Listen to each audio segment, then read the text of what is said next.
ढोल गबार शूद्र पशु नारी सकल ताड़ना के अधिकारी। श्री रामचरितमानस के सुंदर कांड पर्व में गोस्वामी तुलसीदास जी ने यह चौपाई लिखा, जिसको लेकर समय समय में दलित संगठन, महिला संगठन तथा कभी कभी मानवाधिकार संगठन भी अपना आक्रोश जताते हैं। हरे कृष्ण। हमेशा की तरह हम आज फिर से आए हैं आप सबके समक्ष और एक वीडियो को लेके। तो चलिए वीडियो को शुरू करते हैं।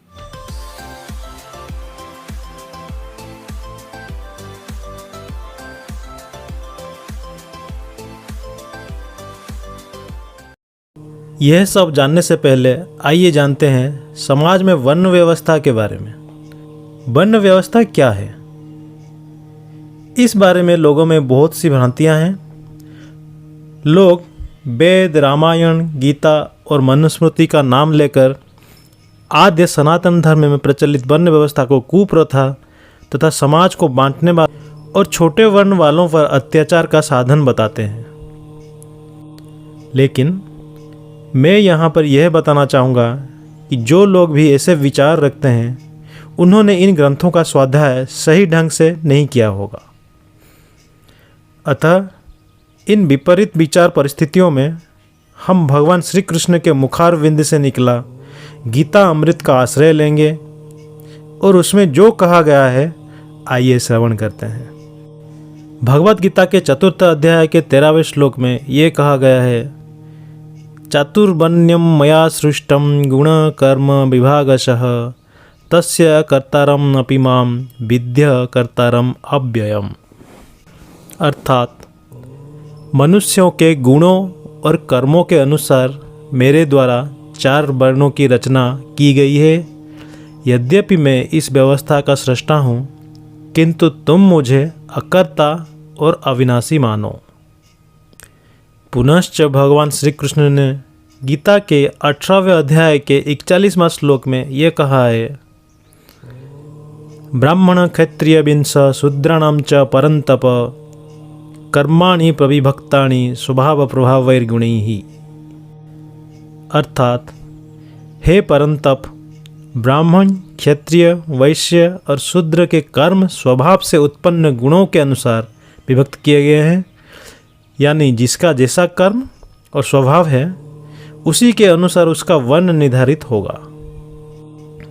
तो आइए इन 4 वर्ण ब्राह्मण, क्षत्रिय, वैश्य और शूद्र, इनके बारे में भगवत गीता में क्या लिखा है जानते हैं। ब्राह्मण किसे कहते हैं? श्री कृष्ण ने गीता में ब्राह्मण के 9 गुण बताए हैं। भगवत गीता के 18वें अध्याय के 42वां श्लोक में ये कहा गया है, समो दमस् तपः शौचम क्षान्तिराजर्मवे च ज्ञानम विज्ञानम आस्तिक्यम ब्रह्म कर्म स्वभावजम।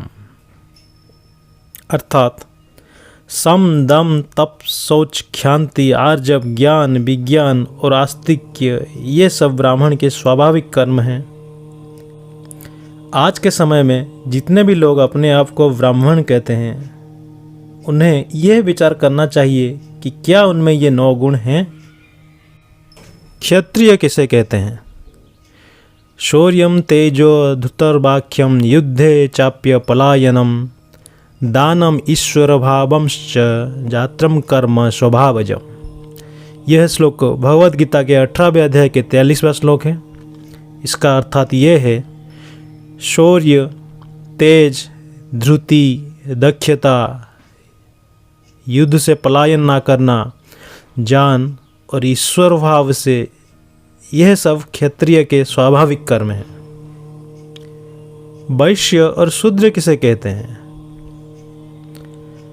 भगवत गीता के 18वें अध्याय के 44वां श्लोक में यह लिखा है, कृषि गोरक्षा वाणिज्यम वैश्य कर्म स्वभावजम परिचर्यात्मकम कर्म शूद्रस्यापि स्वभावजम। अर्थात कृषि, गोपालन तथा वाणिज्य व्यवसाय ये वैश्य के स्वाभाविक कर्म हैं और शूद्र का स्वाभाविक कर्म है परिचर्या अर्थात सेवा करना। सरल भाषा में जो व्यापार करते हैं उन्हें वैश्य कहा जाएगा और जो सेवा करते हैं उन्हें शूद्र कहा जाएगा। वर्तमान समय में जो लोग नौकरी पेशा करते हैं तो उनको शूद्र ही कहा जाएगा। अब आते हैं वर्तमान कंट्रोवर्सी में चल रहे गोस्वामी तुलसीदास की चौपाई की ओर, जिससे समाज के एक विशिष्ट वर्ग विशेष अपने आप को प्रताड़ित या अपमानित महसूस कर रहे हैं।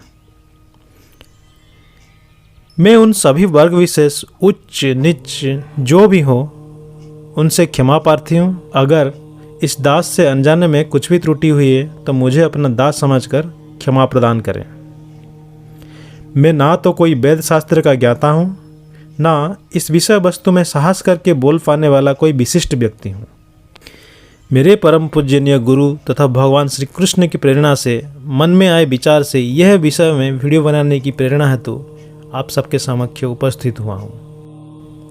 आखिर में यह कहना चाहूँगा कि जब तक हम अपने आप को भौतिक शरीर से जुड़े समझते रहेंगे, तब तक हमें इस भौतिक शरीर द्वारा प्राप्त पहचान की भी गर्व, अहंकार या ग्लानि होती रहेगी। किसी को यह अहंकार है कि वो उच्च वर्ग के हैं और किसी को यह ग्लानि है कि वो नीच वर्ग के हैं। महाप्रभु श्री चैतन्य कहते हैं, किबा विप्र किबा न्यासी शूद्र के ने लय, जेई कृष्ण तत्ववेता सही गुरु है। अर्थात कोई विप्र या ब्राह्मण, सन्यासी या शूद्र क्यों ना हो, अगर वो कृष्ण तत्व जानने और जताने वाला है तो वो गुरु कहलाने के अधिकारी है। तो अभी तक हमने जिन सभी विषयों में चर्चा किया, उससे यह निष्कर्ष निकलता है कि मनुष्य के गुण और कर्म महत्व रखते हैं, ना कि उसका जन्म। और कृष्ण भावना में किए हुए कर्म सर्वश्रेष्ठ कर्म है। अगर हम सब में यह भाव जागृत हो जाए तो वर्णाश्रम से उपजने वाले सभी विवादों से ध्यान अपने आप हट जाएगा।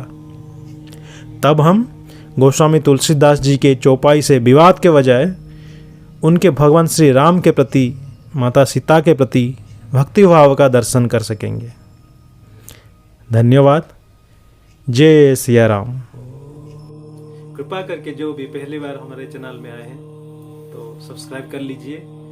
और ये चैनल में हम ऐसे ही बहुत सारे भगवान से संबंधित, भगवान श्री कृष्ण से संबंधित ऐसे वीडियो डालते रहते हैं।